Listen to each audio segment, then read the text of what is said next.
शिवशेट्टी Kamre, your chemistry lecturers. तो हम hydrogen chapter पढ़ा रहे थे। तो आज का हमारा टॉपिक है, अभी हम सेकंड स्टेप देखेंगे, काल्गन्स मेथड। तो काल्गन्स क्या होता है बोले तो, बाय ट्रीटिंग सोडियम हेक्सामेटाफॉस्फेट को, जो सोडियम हेक्सामेटाफॉस्फेट है उसको हम क्या बोलते हैं बोले तो काल्गन बोल के बोलते हैं। क्या है? Sodium hexametaphosphate. तो सोडियम हेक्सामेटाफॉस्फेट को हम क्या बोलते हैं बोले तो, इनका ट्रेडमार्क नेम है, इनका ट्रेड नेम क्या है बोले तो, जो सोडियम हेक्सामेटाफॉस्फेट का ट्रेड नेम क्या है बोले तो काल्गन बोल के है। तो हम क्या करते हैं बोले तो, जब हमारा हार्डनेस वाटर है, परमानेंट हार्ड वाटर है, उसको हम क्या करते हैं बोले तो भाई एडिंग सोडियम हेक्सामेटाफॉस्फेट, जो सोडियम हेक्सामेटाफॉस्फेट ऐड करने के बाद क्या होता है बोले तो हमको जो hard water is converted into soft water मिलता है। ओके, तो इसमें क्या होता है बोले तो, व्हेन सोडियम मेटाहेक्साफॉस्फेट इज रिएक्टिंग, जब हमारा सोडियम हेक्सामेटाफॉस्फेट कॉम्प्लेक्स होने के बाद पर क्या हो रहा है बोले तो, इधर हमको सोडियम मॉलिक्यूल सेपरेट हो रहे हैं और हमको क्या हो रहा है बोले तो सोडियम मेटाफॉस्फेट दोनों मॉलिक्यूल्स क्या हो रहा है बोले तो अलग अलग हो रहे हैं।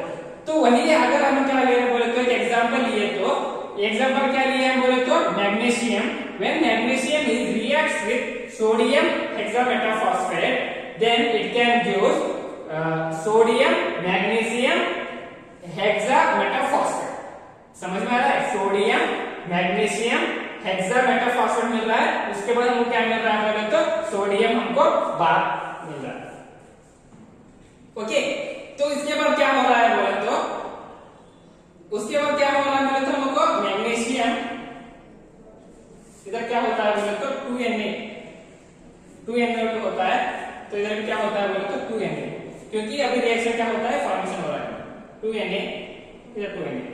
Okay, so when magnesium is reacts with sodium hexametaphosphate, then we are getting a sodium magnesium hexametaphosphate, then sodium molecules are given. Okay, उसके बाद हम क्या कर रहे हैं बोले तो, when calcium is reacts with sodium hexametaphosphate, then we are getting a sodium calcium hexametaphosphate and sodium molecules. तो इस मॉलिक्यूल के थ्रू से हमको क्या मिलता है बोले तो, by adding sodium hexametaphosphate the permanent hard water is converted into soft water, okay, by using Kalgan's method. Okay, आपको इधर 1 मार्क्स में क्वेश्चन पूछेगा, व्हाट इज काल्गन बोले तो सोडियम हेक्सामेटाफॉस्फेट Na2P6O18, इसको हम बोलते हैं सोडियम हेक्सामेटाफॉस्फेट। स्टेप पे आयन एक्सचेंज मेथड्स और जियोलाइट्स, और इसको हम परम्यूटेड प्रोसेस बोलते हैं। तो जियोलाइट्स क्या होता है बोले तो, it is made up of sodium aluminium silicates को हम बोलते हैं जियोलाइट्स बोलते हैं। तो जियोलाइट्स क्या है बोले तो, ये नेचुरली आकर एक रॉक की तरह ये काम करता है, मतलब एक रॉक है, मतलब ಒಂದು ಏನಂತಂದ್ರೆ ಒಂದು ಕಲ್ಲದ ಅದು ಜಿಯೋಲೈಟ್ ಅಂತ ಅಂತೀವಿ, ಅದು ಎದರಲ್ಲಿ it is made up of sodium aluminium silicate. ये क्या है बोले तो zeolite it is a natural process and permanent क्या है बोले तो it is a synthetic process, मतलब नेचुरल अलग है और सिंथेटिक अलग है। सिंथेटिक किसको बोलते हैं बोले तो, जो भी हम जो मैन मेड रहते हैं ना उसको हम क्या बोलते हैं, सिंथेटिक बोलते हैं। जो गॉड मेड रहते हैं ना, मतलब वो पता नहीं रहता कि किसने बनाया बोल के ऐसा रहता है ना, वो क्या है बोले तो नेचुरली है। तो जियोलाइट क्या है इधर अभी नेचुरली है, और परमिटेड क्या है बोले तो सिंथेटिक प्रोसेस है। तो जियोलाइट किसको बोलते हैं बोले तो, सोडियम एल्यूमिनियम सिलिकेट को हम बोलते हैं जियोलाइट बोलते हैं। तो इस आयन एक्सचेंज मेथड में क्या होता है बोले तो, इस सोडियम एल्यूमिनियम सिलिकेट को हम शॉर्टकट में नास बोल के बोला सकते हैं, सोडियम एल्यूमिनियम सिलिकेट। तो इस आयन एक्सचेंज मेथड में क्या होता है बोले तो, जो भी हमारा कैल्शियम आयन है, calcium ion is converted into sodium ion. कौन सा भी एक रिएक्शन में क्या हो रहा है बोले तो, अगर आपको permanent hard water is converted into soft water, तब आपको क्या होता है बोले तो, अगर एक कैल्शियम आयन है तो कैल्शियम आयन रहे सो तब क्या होता है, it is converted into the sodium ion.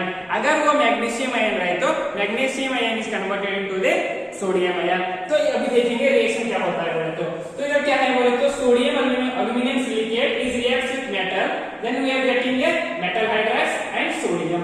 तो इधर अगर आप इधर एग्जांपल देखिए तो क्या हो रहा है बोले तो, सोडियम एल्यूमिनियम सिलिकेट को इधर हम क्या कर रहे हैं, मैग्नीशियम, हम बोले तो क्या लिया है बोले तो इधर मैग्नीशियम एंड कैल्शियम। तो sodium aluminium silicate is reacts with magnesium, इधर क्या हो रहा है बोले तो, हमारा जो मैग्नीशियम आयन है it is converted into the sodium, मतलब हमारा आयन क्या हो रहा है बोले तो एक्सचेंज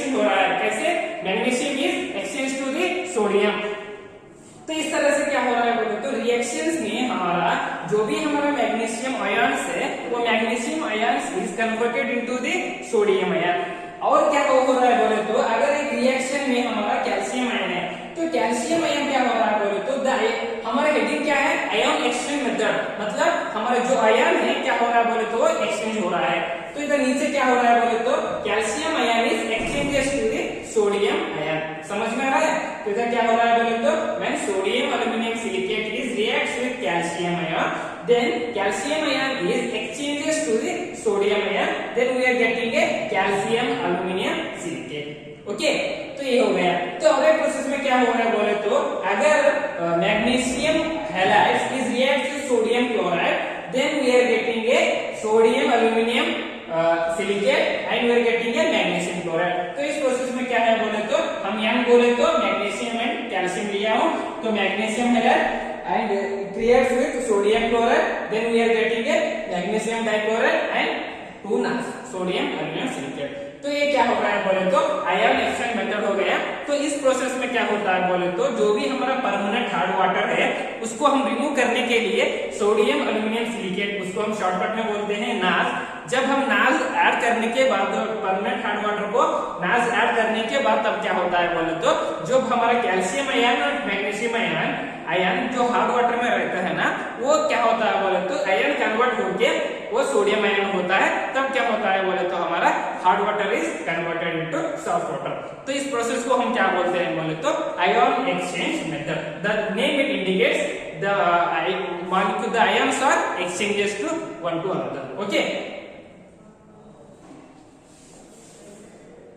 स्टूडेंट्स तो अभी हमारा ये लास्ट स्टेप है how permanent hard water is converted into soft water. Okay तो ये क्या है बोले तो सिंथेटिक रेजिन्स मेथड बोल के मेथड का नाम है। तो इसमें क्या होता है बोले तो दो तरह के होते हैं, एक कैटायन्स रेजिन्स मेथड और क्या है बोले तो एनायन्स रेजिन मेथड। तो कैटायन में क्या होगा, कैटायन का मतलब क्या होता है बोले तो पॉजिटिव रहे तो उसको हम बोलते हैं कैटायन्स और नेगेटिव रहे तो उसको हम बोलते हैं एनायन्स। तो अभी हम देखेंगे कैटायन्स मेथड। तो कैटायन एक्सचेंज मेथड्स में क्या होता है बोले तो it consist of gained hydrocarbons. मतलब ऐसा हमको पता नहीं रहता कितना तक है बोल तो उसको हम क्या बोलते हैं gained hydrocarbons framework are is attached to acidic group such as COOH carboxylic acid और sulphonic acid group and water is insoluble. मतलब एक हाइड्रोकार्बन एटम्स को हमको पता नहीं रहता है कि ये कितना तक मॉलिक्यूल्स है, नहीं कितना तक मॉलिक्यूल्स है बोल के। अगर इसको एसिड ग्रुप नहीं तो सल्फोनिक एसिड ग्रुप अटैच रहे तो हम उनको बोलते हैं कैटायन एक्सचेंज मेथड। ये क्या है, एक गेन्ड हाइड्रोकार्बन मॉलिक्यूल्स को हम कार्बोक्सिलिक एसिड या सल्फोनिक एसिड अटैच करें तो वो एक गेन्ड मॉलिक्यूल तरह ऐसा रिंग बोल के पता नहीं रहता कितना तक कितना बड़ा मॉलिक्यूल्स है बोल के हमको पता नहीं रहता है, उसको हम बोलते हैं गेन्ड हाइड्रोकार्बन्स। इसमें क्या होता है बोले तो ये कैटायन एक्सचेंज मेथड में फॉर्मेशन होता है। ओके तो इसमें कौन कौन से एसिड प्रेजेंट रहता है बोले तो कार्बोक्सिलिक एसिड और क्या है बोले तो सल्फोनिक एसिड इस कैटायन एक्सचेंज मेथड में प्रेजेंट रहता है। तो और कौन कौन सा एलिमेंट प्रेजेंट रहता है बोले तो सोडियम कैल्शियम मैग्नीशियम ये सभी क्या है बोले तो कैटायन एक्सचेंज एलिमेंट्स है। तो अब इधर हम क्या कर रहे हैं बोले तो when resin is reacts with elements then we are getting a 2 moles of resins and sodium। तो इसमें क्या होता है बोले तो कैटायन एक्सचेंज में क्या होता है बोले तो हमारा जो भी हमारा पॉजिटिव एलिमेंट्स है वो क्या हो रहा है बोले तो एक्सचेंज होता है। कैसे, इधर देखो 2 RNA है और इधर क्या है बोले तो हमारा मैग्नीशियम है। तो मैग्नीशियम का क्या होता है बोले तो इधर चार्ज कितना है +2 है और इधर कन्वर्ट होकर क्या हो रहा है बोले तो सोडियम में चार्ज हो रहा है। मतलब इधर क्या होता है बोले तो इधर +1 चार्ज रहता है। तो क्या होता है बोले तो when resin is reacts with magnesium then we are getting a magnesium resin and sodium। पता होगा। तो इसमें क्या होता है बोले तो जो भी हमारा कैल्शियम मैग्नीशियम एलिमेंट्स है तो बट हमको क्या होता है बोले तो रेजिन फॉर्मेशन होके सोडियम ही फॉर्मेशन होता है। तो ये अभी और क्या है बोले तो एनायन एक्सचेंज मेथड। तो एनायन एक्सचेंज मेथड में क्या होता है बोले तो इधर hydroxide group ions in the form of ammonium hydroxide attached to gained hydrocarbon. अगर एक हाइड्रोकार्बन को क्या होता है बोले तो हमारा हाइड्रोक्साइड ग्रुप प्रेजेंट रहे तो उसको हम क्या बोलते हैं बोले तो एनायन एक्सचेंज मेथड। तो इधर पिछली बार भी क्या हो रहा था, कार्बोक्सिलिक एसिड ग्रुप प्रेजेंट हो रहा था। ओके तो वो क्या हो गया था, कैटायन एक्सचेंज हो रहा था। लेकिन इधर क्या हो रहा है बोले तो हमारा OH- मतलब hydroxide ion group present attach हो रहा है तो इसको हम बोलते हैं एनायन एक्सचेंज मेथड। तो इसका कौन कौन सा रहता है बोले तो एनायन एक्सचेंज मेथड में बोले तो Cl minus HCO3 and CO4 minus, ये सभी क्या है बोले तो anion exchange methods फॉर्मेशन होता है। तो इधर एक एग्जांपल लिया मैं, when resin is reacts with magnesium then we are getting a magnesium resin and 2H+। मतलब इधर क्या हो रहा है बोले तो हमको सोडियम अल्कली मेटल्स हमको मिल रहा था, लेकिन इधर क्या हो रहा है बोले तो हमारा हाइड्रोनियम आयन मिल रहा है। क्या हो रहा है इधर बोले तो when resin is reacts with magnesium or when resin is reacts with alkali metals then we are getting a magnesium resins and hydronium ion. Okay, तो ये क्या हो रहा है बोले तो हमारा कैटायंस एंड एनायंस प्रोसेस हो गया। और क्या है बोले तो इधर when ammonia is reacts with water, क्या है इधर when ammonia is reacts with water then we are getting ये क्या हो रहा है बोले तो अमोनियम हाइड्रोक्साइड मिल रहा है। क्या हो रहा था इधर ammonia is reacts with water then we are getting a ammonium hydroxide। Okay, वही अगर when ammonium hydroxide is reacts with halogens, when ammonium hydroxide is reacts with halogen then we are getting a ammonium halogens and water molecules OH minus हमको क्या हो रहा है बोले तो बाहर जा रहा है। अगर हम दोनों कैटायंस एंड एनायंस दोनों हम कंबाइन करके एक रिएक्शन लिखे तो क्या होता है बोले तो when H+ and OH minus is reacts with then we are getting a H2 molecule। तो anions and cation exchange methods को हम दोनों कंबाइन करके लिखे तो तब क्या होता है बोले तो H+ and OH minus it can use a H2O molecules। तो ये क्या हो गया बोले तो हमारा परमानेंट ऑफ हार्डनेस मेथड हो गया।